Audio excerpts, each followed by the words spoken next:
Good morning मित्रांनो, स्वागत आहे आपल्या मिनी ब्लॉगमध्ये. सकाळी उठल्या घेतल्या गरमागरम चहा, त्यानंतर झालं आंघोळीला गरम पाणी, त्यानंतर घेतले आंघोळ करून, त्यानंतर घेतले पिशवीतनं कपडे काढायला, त्यानंतर कपडे घालून फायनली मी पण झालो रेडी. आता चाललो मी देवपूजा करण्यासाठी. घेतली मग देवपूजा करून घेतले बाप्पांचे सकाळी सकाळी मॉर्निंगला आशीर्वाद.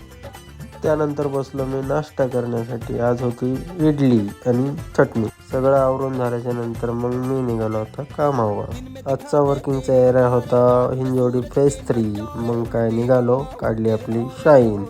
हिंजवडीमध्ये पोहोचून घेतले पटापटा आजचे कॉल आवरून.